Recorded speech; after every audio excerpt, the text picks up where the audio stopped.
ત્વમેવ સર્વમ મમ રંગદેવ. દત્ત ભાગવતનું બિરુદ પામેલ શ્રી રંગ અવધૂત શ્રી વિરચિત શ્રી ગુરુલીલામૃત ગ્રંથ આવાગમનના ફેરામાંથી મુક્ત કરાવે છે. જાણે બ્રહ્મરસાસ્વાદે ભર્યો નર્યો ગ્રંથ સાધ્યંત. આ વરદ અને ઔપાસનિક ગ્રંથને રંગબાળ શ્રી જગદીશાનંદજીએ સરળ અને સંક્ષિપ્ત ગદ્ય લેખન રૂપે વર્ષના દરેક દિવસ માટે એક પેજ તેમ 364 પેજમાં આ શ્રીરંગ બ્રહ્મરસાસ્વાદનું સર્વને રસપાન કરાવ્યું છે. તે ક્રમમાં દરરોજ શ્રવણ કરીએ. દત્તબાવનીના ગાન પછી આ એક પેજનું પઠન કરવું શ્રેયસ્કર છે. સપ્તાહ 30 સોમવાર. અલગજી નિરંજને કહે છે કે જે સમર્થ સંત સિદ્ધો હોય છે તેને નાતી જાતિ ઊંચ નીચના ક્યારેય કોઈ ભેદભાવ નડતા નથી. તે તો સર્વમાં એ જ સર્વેશ્વરને જોઈને એની પોતાની નિજાનંદની મોજ માણી લેતા હોય છે. ગાણગાપુરમાં શ્રી ગુરુજીનો એક તંતુક વણકર સેવક હતો. તે તેના ગૃહકાર્યમાંથી પરવારી શ્રી ગુરુજીના મઠમાં આવીને નીત આંગણું સાફ કરીને પાણી છાંટીને દૂરથી વંદન કરી તે બધી જ સેવા કરવામાં તત્પર હાજર રહેતો. એક સમયે શિવરાત્રિ મહોત્સવના દર્શન કરવા તેના બંધુજનો શ્રી શૈલની યાત્રા કરવા ચાલતા નીકળ્યા. યાત્રાએ જતાં જતાં આ તંતુકને બધાએ પૂછ્યું કે અમે બધા શ્રી શૈલ યાત્રા કરવા જઈએ છીએ, ચાલ તારે આવવું છે? ત્યારે તંતુકે ગુરુચરણો શ્રી ગુરુના ચરણોમાં જ શ્રી શૈલ છે ની દ્રઢ ભાવના દર્શાવતા કહ્યું, શું કરવા તનને આવું કષ્ટ આપી શ્રી શૈલે જાઓ છો? તમે બધા મૂર્ખ છો. શ્રી ગુરુસ્થાન એ જ શ્રી શૈલ છે. તે મીણ બધા જ તીર્થ ફોક છે.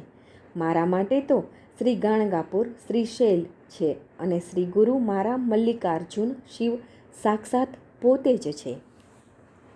તમારે જવું હોય તો જાઓ, મારે કંઈ ટાંગા તોડીને આવવું નથી. આવી ગુરુભક્તિના દ્રઢ વિશ્વાસના વચનો સુણી બધા લોકો તંતુકની મજાક ઉડાડી હસવા લાગ્યા કે કેવો મૂરખ છે. તેમ કહી તેની ટીકા નિંદા કરતા સૌ ચાલી નીકળ્યા. ગામના બીજા લોકો પણ આ સંઘમાં જોડાઈને યાત્રાએ જવા નીકળ્યા.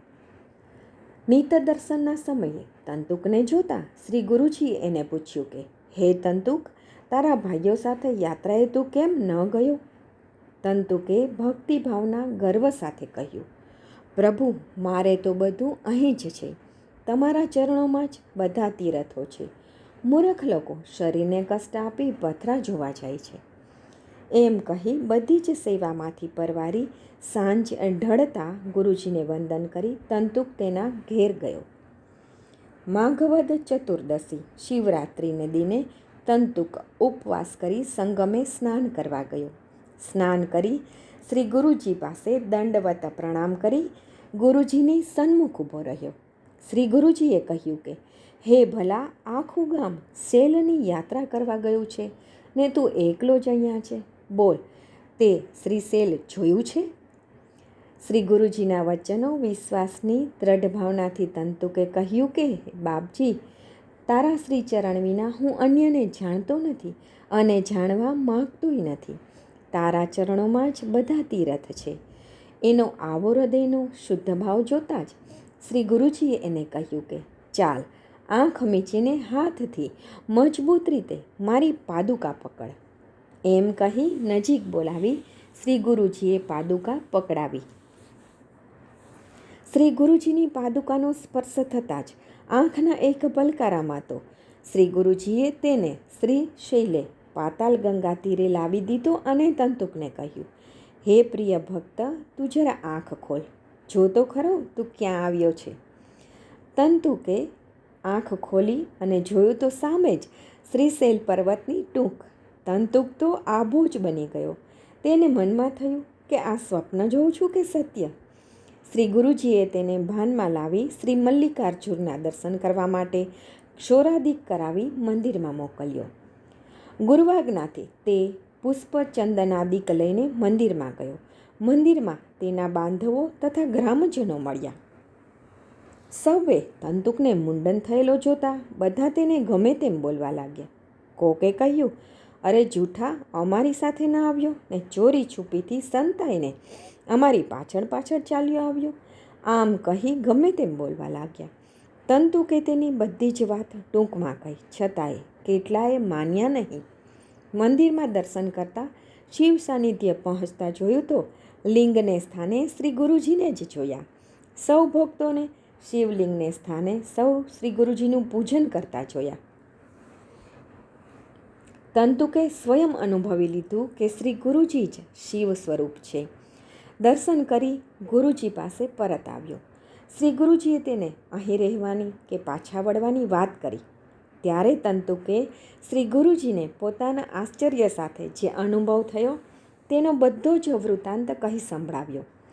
તંતુકનો શ્રદ્ધાભાવ જોતાં શ્રી ગુરુજીએ શ્રી શૈલસ્થાન મહાત્મ્યની સ્કંદ પુરાણની કથા વિગતે સમજાવી. પૂર્વે કિરાત દેશનો પરાક્રમી રાજા વિમર્ષણ અને તેની રાણી કુમુદ્રતીની શિવારાધનાથી 7 જન્મો સુધીનો રાજા રાણી તરીકેનો દિવ્ય જીવનનો સાથ અને અંતે શિવકૃપાથી મોક્ષપદના નિર્વાણપદની વાત સમજાવી.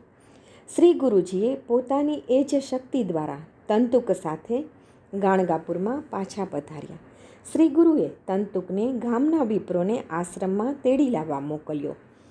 વિપ્રોએ તંતુકને મુંડનમાં જોતા તેણે શ્રી શૈલી યાત્રાની વાત કરતાં સૌ અચંબો પામ્યા. તંતુકે તીર્થજલ પ્રસાદ પુષ્પો સૌને આપ્યા. યાત્રાનું સૌ વૃત્તાંત કહી સંભળાવ્યું. કોઈ આ વાતને સત્ય માનતા નહોતા. 15 દિને ગ્રામજનો શ્રીશૈલથી પાછા આવ્યા ને બધી જ વાત કરતા અને ગ્રામજનો એ વાત સુણતા સૌ વિસ્મિત પામ્યા અને ગુરુજીના સૌ પ્રેમથી ગુણગાન ગાવા લાગ્યા. હૃદયમાં જો દ્રઢ શ્રદ્ધા ભક્તિભાવ હોય તો હર પલ હર શ્વાસે એ આપણી પાસે જ છે. આ લખવાની, બોલવાની કે જાહેરાત કરવાની વાત નથી. આ અનુભવની વાત છે.